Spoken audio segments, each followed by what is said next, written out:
আজি মই আছোঁ সেউজীয়া প্ৰকৃতি সৌন্দৰ্যৰ মাজত।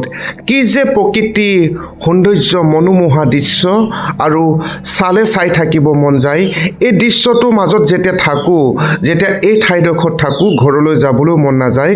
এতিয়া কিন্তু এই ঠাইখন দেখিবলৈ অকণমান আৰু কিছুদিনৰ পিছতে আৰু ভাল হ'ব, কিয়নো এতিয়া যিহেতু বহুতে কিন্তু ইয়াত শাক পাচলি ৰুইছেহে, তেওঁলোকে এতিয়া যিহেতু ডাঙৰ হোৱা নাই, ঠন ধৰি উঠা নাই, আৰু কিছুদিনৰ পিছতে যেতিয়া বিকিব কৰিব পৰা হ'ব, তেতিয়া কিন্তু এই ঠাইখন দেখিবলৈ আৰু ধুনীয়া হৈ উঠিব আৰু সেউজীয়া হৈ উঠিব।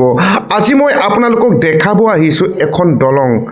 আজি এই দলংখনৰ কাম চলি আছে, আপোনালোকক দেখাম এই দলংখন ক'ত আছে।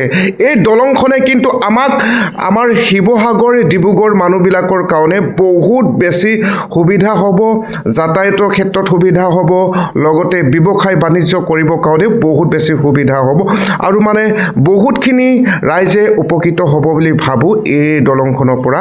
এই দলংখন ক'ত আছে আপোনালোকে চাব। আপোনালোকে শিৱসাগৰ পৰা ডিব্ৰুগড় অভিমুখে আহি থাকিলে আপোনালোকে পাবহি ডিমৌ চাৰিআলি পাবহি। শিৱসাগৰ পৰা ডিব্ৰুগড় অভিমুখে আহি থাকিলে আপোনালোকে পাবহি ডিমৌ চাৰিআলি। ডিমৌ চাৰিআলিৰ পৰা বাওঁহাতৰ ৰাস্তাটোৱে সোমাই দিলে আপোনালোকে পাবহি নিতাই পুখুৰী। নিতাই পুখুৰীৰ পৰা আৰু কিছু সময় আহিলেই আপোনালোকে পাবহি এই দলংখন। এই দলংখন আছে আপোনালোকৰ দিহিং নদীৰ ওপৰত। এই দলংখন দিহিঙীয়া গাঁৱেদি গৈ পিনি আপোনালোকে ইটাখুলিত লাগিবগৈ। এই দলংখন হৈছে আপোনালোকৰ দিহিঙীয়া গাঁৱেদি গৈ পিনি আপুনি পাবগৈ এই দলংখন পাব। দলংখন পাৰ হৈ দিলে আপোনালোকে সেই যে দেখিছে সেই ইটো পাৰে হৈছে ইটাখুলি, আৰু ইটাখুলিৰ পৰা ডিব্ৰুগড়লৈ একেবাৰে চমু বাট।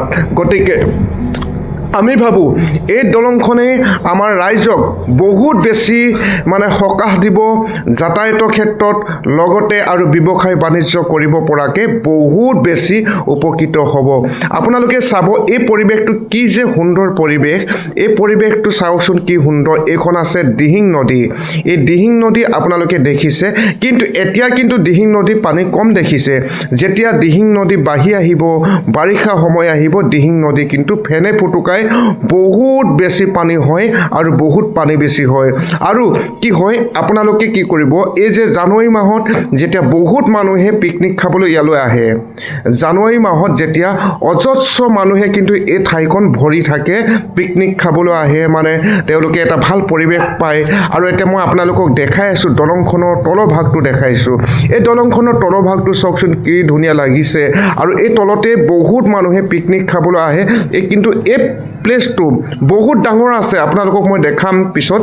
আপোনালোকে পিকনিক খাবৰ কাৰণে যদি আহিব বিচাৰে আহিব পাৰিব।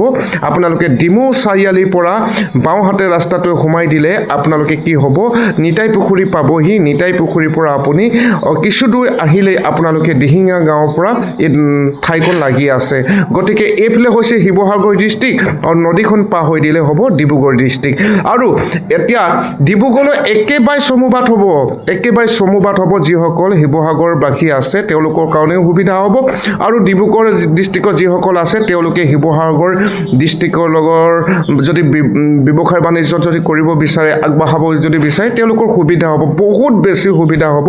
চাওকচোন দলংখনৰ ইতিমধ্যে 8টা খুঁটা বনিছে বুলি তেওঁলোকে মোক জনাইছে। মই সুধিছিলোঁ, আৰু 3টা খুঁটা বনিবলৈ বাকী আছে, আৰু ভাবোঁ এই 3টা খুঁটাও সোনকালে বনি যাওক আৰু ৰাইজে সকাহ পাওক। আৰু এই দাদাজনে ধুনীয়াকৈ মাছ মানে বৰশী বাই আছে দেই, মই তেওঁৰ লগতো কথা পাতিছোঁ, ভাল লাগিছে, আৰু পৰিৱেশটো বহুত ধুনীয়া। চাই লওক কি সুন্দৰ পৰিৱেশ। আহিব, আহিলে ক'ব, লগ পাম, ইয়াতে লগ পাম। বৰ সুন্দৰ পৰিৱেশ। আমিও পিকনিক ইয়াতে খাম এইবাৰ দেই, আপোনালোকেও আহিব পাৰিব, মজা লাগিব, বহুত মজা লাগে। কি সুন্দৰ চাওক।